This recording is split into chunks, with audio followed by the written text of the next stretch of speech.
Yirmiyahu was a prophet, was a good chaver of mine. Never understood a single word he said, but we helped him to drink his yain. And we always have some mighty fine yain. Singing Simchat Le'olam, Kol HaYeladim now. Simchat to the dagim in the deep blue sea.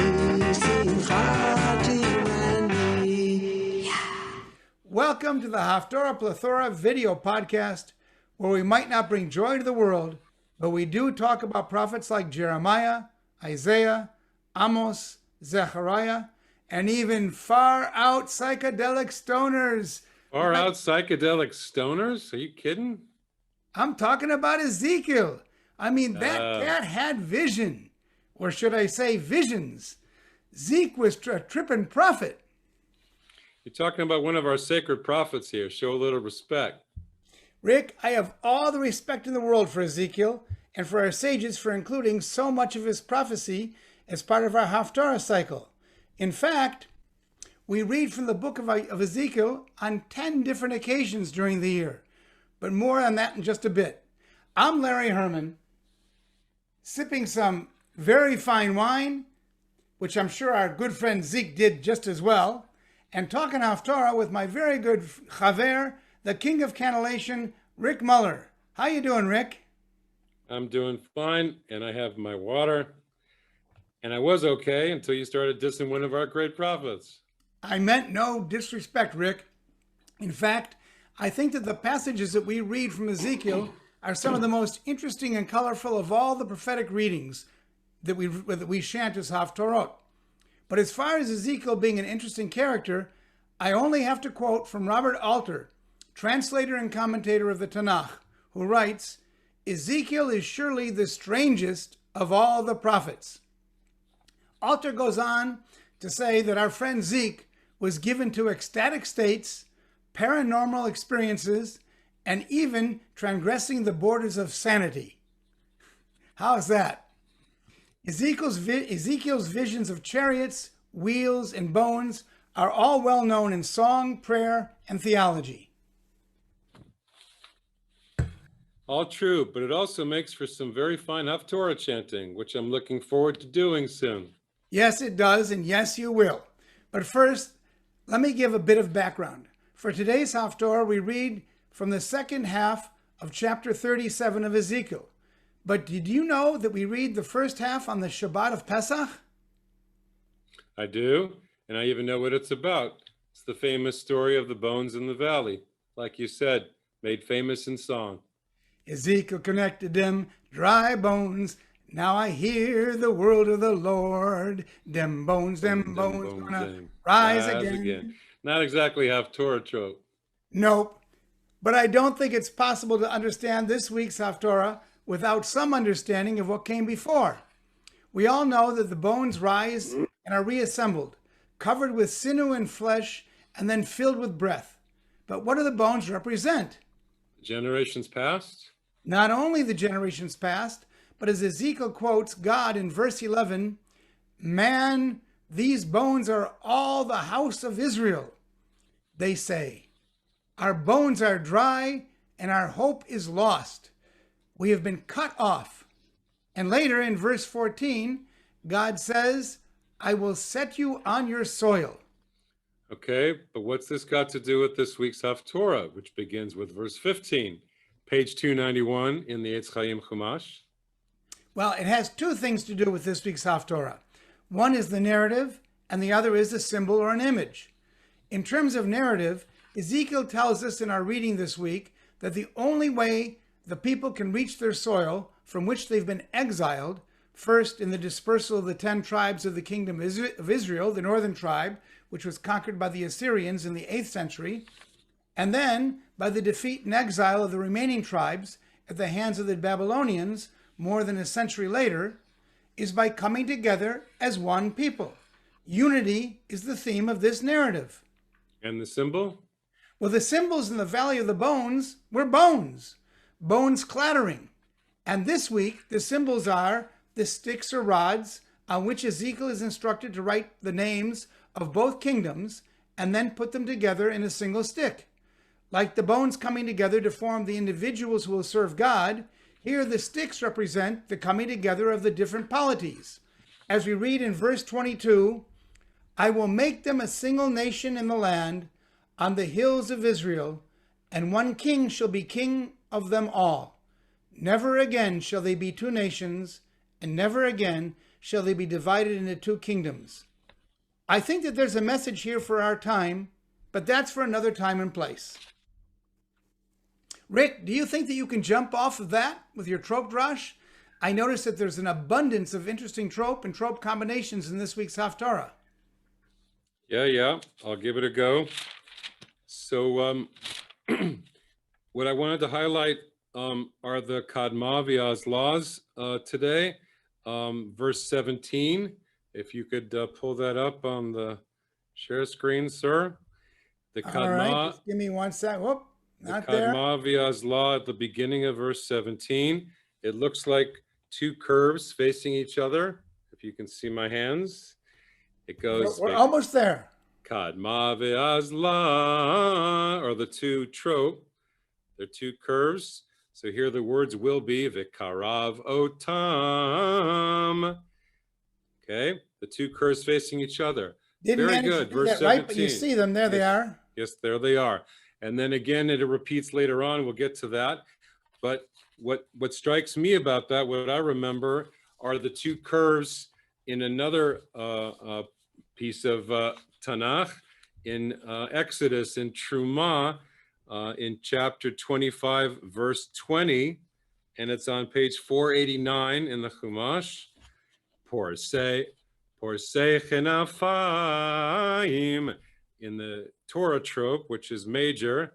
Haftorah trope is minor, but it's the same two trope.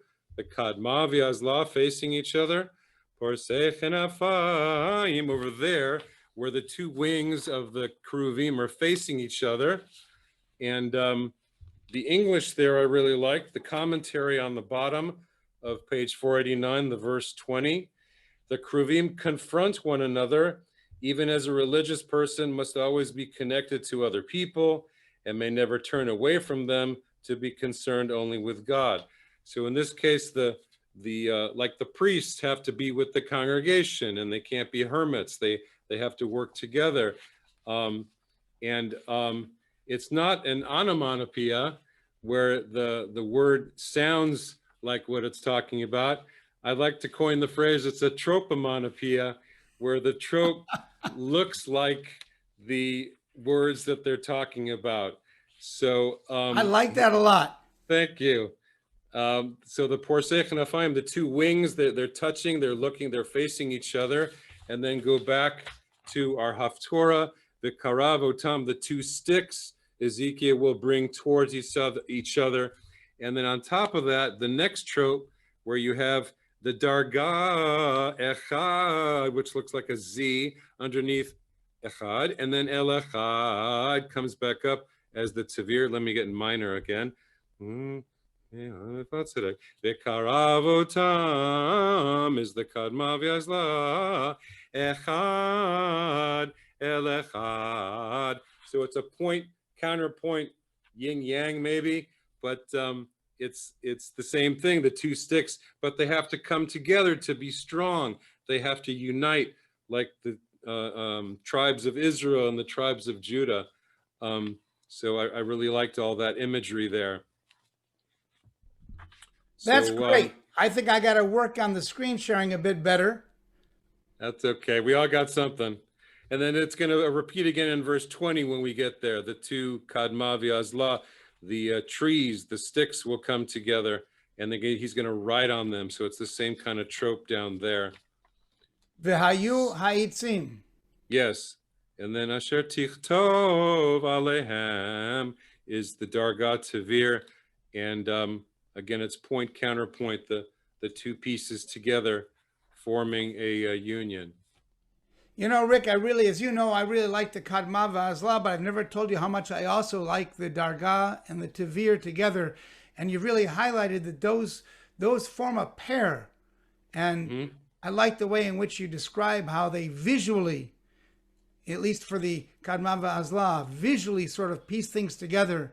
And for me, the Dargah and Tevir, in terms of the rising and then falling on the Dargah, but it starts off really high and I always thought of it like a waterfall, and then sort of smoothing out with the Tevir.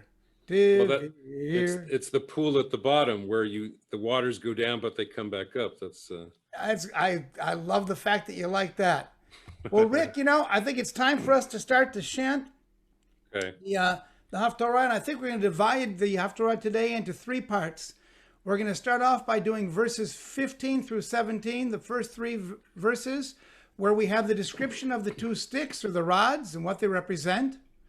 And then we go to verse 18 through 22, those next 5 verses, which describe the promise of the return from exile for the people, both kingdoms together if they will be united.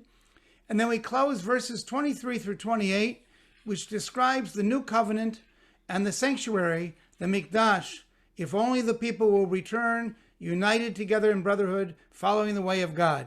So Rick, why don't you start with the blessing and take it away? Okay.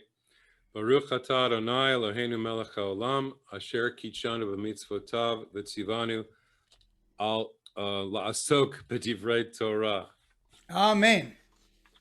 Vayihi devar Adonai elai lemor, ve'ata ben adam, kach lecha eitz echad, uchtov alav lihuda, B'livnei Yisrael chaverav, ulkach eitz echad, uchtov alav, liosef eitz Ephraim, v'chol beit Yisrael chaverav, v'karav otam echad el echad, Lecha le'etz echad, v'hayu lachadim biyadecha. Fantastic introduction. So Rick, in these next 5 verses, what are the trope highlights in terms of interpreting the meaning of the verses?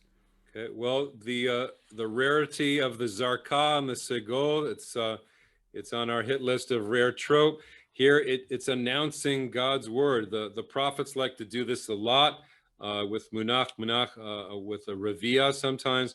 But here you have Zarkah in verse 19. So on top of Koamar, you have that little squiggle, looks like an S, looks like a snake. And then Adonai Elohim has the Segol, which is the 3 dots on top. So that's an announcement. It's like the town crier. It's like, hey, wake up. So verse 19 is like that, and then verse 21 is like that, and both of them are introduced with a revia, daber alehem. So that's also part of the announcement. Those and they're identical. Yes, those are. And then in between, verse 20, again the kadma v'azla and the hayu ha'etzim, the 2 sticks facing each other. Asher tichto, that you're going to write alehem, on them. So those are the highlights there. And then in 22, you have umelech, the one king, echad. That definitely, the Dargat Severe there also makes those words stand out. Absolutely. Melech echad, that's an intrinsic and important part of it. You know, Rick, I noticed one other thing that we hadn't talked about, and that is the word otam repeats several times. In verse 19, we have it as part of a kadma v'azla combination. V'natati otam alav. On them. Well, the truth is that most of the translations don't translate the otam in the plural. So it's a little confusing, and we won't go into detail here. On it, like they're already together, so it's a singular, yeah? Well, or like it's talking about one of the sticks first, because I put it on top on the Eitz Yehudah. Yeah. But in any case, I noticed that the otam there has a vav, but the otam in verse 22, which has the talisha gadola, which I now can differentiate from a talisha ketana, thanks to you. How you lean. There you go. it leans to the right, and more Yeah, and there's people are and there's no right-handed than vav there. left-handed. Yes, yes. Anyways, that one doesn't have the vav in the otam. Mm-hmm. And I'm putting you on the spot right now. I don't have a clue as to why there would be a vav or not be a vav. Don't know. Don't know. You could say the stick is missing. It's gone on to better things because it's so happy. I don't know. The them has become one them united. Yes, I suppose. I like that. So with that, why don't we pick up with verse 18? Okay. V'chasher yomru elecha b'nei amcha lemor halo tagid lanu ma'ele lach daber alehem ko amar Adonai Elohim hine ani lokeach et eitz Yosef Asher biad Ephraim v'shivtei Yisrael chaverav v'natati otam alav et eitz Yehuda v'asitim li'etz echad v'hayu echad biadi v'hayu haitzim Asher tichtov alehem beyadcha leinehem v'daber alehem ko amar Adonai Elohim hine ani lokeach et bnei Yisrael mi bein hagoyim Asher halchu sham v'kibatzti otam misaviv v'heveti otam el admatam v'asiti otam legoy echad ba'aretz b'harei Yisrael umelech echad Yeh lechulam lemelech velo yiyu od lishnei goyim velo yechatzu od lishtei mamlachot od. So now we have, at least in the prophecy, the people to be reunited under one king. They've been gathered together, and they shall no more be divided into two kingdoms. And then what's going to happen then? What's the next thing? So in those last 5 verses, what do you got for us in terms of the trope? Well, the high note on the dargah on verse 23 right at the beginning, velo and no, it's like don't do this. So that should grab everybody's attention. Don't do what?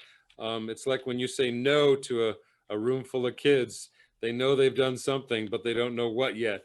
And then it lists the different things that they shouldn't do anymore, is what hits me there. And then again, the pazer coming up in verse 25, v'yashvu aleha, that's the rarest trope. It's you shall live in the land. So that's the dream. That's the highlight. That's the hope, is that we can live there.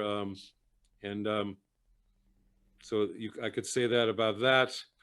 And then more dargat tavirs at the end, where biyot mikdashi, you shall be my mikdash, my tabernacle, my presence again.